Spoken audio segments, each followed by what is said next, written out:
So hi friends, ఒక మంచి variety chicken curry గంగవాయిల్ కూరతో chicken కర్రీని అయితే ఈ వీడియోలో మనం చూద్దాం.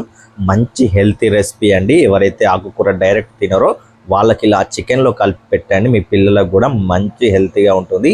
ఈ వీడియోలో దాని గురించి మనం ఎలా చేయాలో అయితే తెలుసుకుందాం.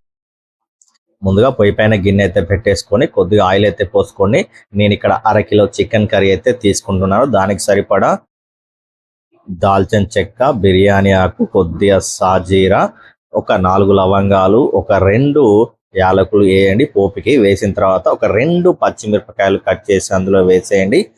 సో వేసేసుకొని వాటిని ఒకసారి కలుపుకొని దూరగా వేగిన తర్వాత సో ఆనియన్, ఒక 4 ఆనియన్ ముక్కలు అయితే కట్ చేసి పెట్టుకున్నాను నేను. సో దాన్ని కూడా ఈ నూనెలో వేసేయండి. సో ఇప్పుడైతే ఫ్లేమ్ అయితే లో ఫ్లేమ్ పైన మెయింటైన్ చేయండి. ఒక్కసారి ఇవన్నీ బాగా కలిపేయండి. సో కలిపేసుకొని లో ఫ్లేమ్ మీద వీటిని అయితే మంచిగా దగ్గరికి రావాలండి. సో మనకు ఆ ఆనియన్ అనేది కలర్ మారి దగ్గరికి వస్తే అప్పుడు మంచిగా గోలి మనకు ఆనియన్లో పచ్చి వాసన పోతుందండి. సో దానికోసం మూత పెట్టి ఒక్కసారి అయితే తీసి చూడండి. మనం వేసినప్పటికీ ఇప్పటికీ కొద్దిగా దగ్గరికి అయ్యాయి కదా. సో ఇలా మనకు దగ్గరికి అయిపోయి ఆయిల్ అనేది పైన ఇలా కనబడాలి. అప్పుడు కొత్తిమీర, పుదీనా కూడా అందులో వేసేసుకోండి.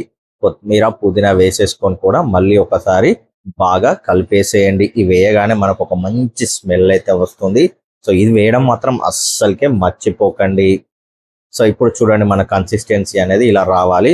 ఇప్పుడు కొద్దిగా అల్లం కూడా వేసుకొని లో ఫ్లేమ్ మీద బాగా కలిపేయండి. ఎందుకంటే అల్లం వేయగానే మనకు కర్రీ కింద అడుగంటే అవకాశం ఉంటుంది కాబట్టి ఫ్లేమ్ని లో ఫ్లేమ్ మీద మెయింటైన్ చేస్తూ స్లోగా దాన్ని అయితే కలిపేసేయండి. సో ఇప్పుడు కొద్దిగా పసుపు కూడా అందులో వేసేసుకోండి. పసుపు కూడా వేసుకొని ఒకసారి బాగా కలిపేయండి. ఇలా ఆయిల్ పైన తేలిన తర్వాత ఆల్రెడీ కడిగి రెడీ చేసి పెట్టుకున్న చికెన్ ముక్కలను కూడా అందులో వేసుకొని సో వాటిని ఒక్కసారి బాగా కలిపేసుకోండి. సో ఇక్కడ మనం ఈ చికెన్ పీస్ల నుండి ఆ వాటర్ అని పైన తేలే వరకు దాన్ని లో ఫ్లేమ్ పైన మనం ఉడకపెట్టుకోవాలి. అందులో ఉన్న వాటర్ అంతా బయటికి వచ్చేలాగా చూసుకోవాలండి. లో ఫ్లేమ్ మీద మెయింటైన్ చేయాలి. హై ఫ్లేమ్ మీద పెడితే మనకు కింద అడిగంటిపోయి అసలు ముక్క ఏమాత్రం కూడా ఉడకదు. 5 నిమిషాలు బాగా ఉడికి ఆయిల్ పైకి తేలగానే ఒక 2 టమాటా ముక్కలు కట్ చేసుకొని ఇందులో వేసుకొని ఒకసారి బాగా కలిపేసుకోండి. సో ఈ టమాటా ముక్కలు వేయడం వల్ల మనకు ఆ టేస్ట్ అనేది మరింత పెరుగుతుంది.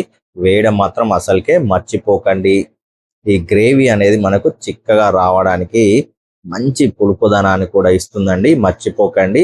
దీనిపైన ఇప్పుడు మూత పెట్టి ఒక 3 నిమిషాల పాటు లో ఫ్లేమ్ మీద ఉడకపెట్టండి. సో ఇప్పుడు గంగవాయిల్ కూరను ఇలా చిన్న చిన్న ఆకులు కట్ చేసి అయితే పెట్టేసుకోండి. సో గంగవాయిల్ కూర 2 కట్టలు తీసుకున్నాను నేను అరకిలో చికెన్కి.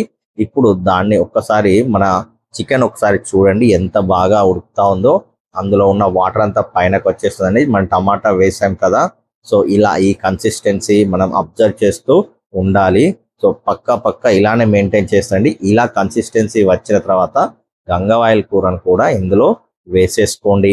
సో ఈ గంగవాయిల్ కూర మనకి ఎంతో మంచి రెసిపీ అండి. ఇది హెల్తీ ఆకుకూర. ఇది పక్క ఇలా చికెన్ కూరలు ఒక్కసారి ట్రై చేసి మీరు చేసైతే చేయండి. మళ్ళీ చేసుకొని అయితే తింటారు మీరు. ఈ గంగవాయిల్ కూర వేసిన తర్వాత ఒకసారి బాగా కలిపేసుకొని లో ఫ్లేమ్ని మెయింటైన్ చేస్తూ దీన్ని బాగా ఉడకనివ్వండి. ఇప్పుడు ఆకు మనకు చాలా కనపడుతుంది కదా. ఇది ఉడికిన తర్వాత చాలా దగ్గరికి అయిపోతుందండి. మనం కొత్తిమీర, పుదీనా ఎలా అయితే వేస్తామో అంత దగ్గరికి అయిపోయి మనకు అసలు ఉన్నదా లేదా అన్నట్టు కూడా కనబడుతూ ఉంటుంది. మూత పెట్టుకొని ఒక 2 నిమిషాలు ఉడకనివ్వండి. చూడండి ఎంత దగ్గరికి అయిపోయిందో. ఇలా కన్సిస్టెన్సీ వచ్చిన తర్వాత మీరు దాంట్లో మీ రుచికి సరిపడా కారం, అలాగే మీ టేస్ట్కి సరిపడా సాల్ట్ కూడా అందులో వేసుకోండి. అలాగే కొద్దిగా ధనియా పౌడర్ని కూడా అందులో చల్లేసుకోండి. మంచి టేస్ట్ని, చిక్కదనాన్ని ఇస్తుంది మనకు. ఇప్పుడు ఒకసారి బాగా కలిపేసేయండి. చూడండి మన ఆకు అనేది ఎంత దగ్గరికి అయిపోయిందో. ఏదో కొత్తిమీర, పుదీనా వేసినట్లుగానే మనకు కనబడతా ఉంది. సో ఇప్పుడు చూడండి, మనకు ఒక 5 నిమిషాలు ఉడకపెట్టిన తర్వాత అందులో నుండి ఆయిల్ అనేది పైనకైతే ఇట్లా తేలుతుంది కదా. సో అలా ఆయిల్ కనబడ్డప్పుడు కొద్దిగా గరం మసాలా కూడా అందులో వేసేసుకొని బాగా కలిపేసేయండి. సో గరం మసాలా వేయడం మాత్రం అస్సలకే మర్చిపోకండి. సో చూడండి ఎంత బాగా దగ్గరికి అయిపోయిందో పీస్లోకి. ఆ కలర్, కన్సిస్టెన్సీ అనేది ఇలా ఉండాలండి. మంచి సూపర్ టేస్టీ ఉంటుంది. సో దీన్ని సండే స్పెషల్గా చపాతీలో కానీ రైస్లో కానీ బిర్యానీలో అంటే మీరు బగారాలో కానీ వేసుకొని తినండి. నా భూతో నా భవిష్యత్ అంటారు. మేమైతే సూపర్గా ఎంజాయ్ చేసాం.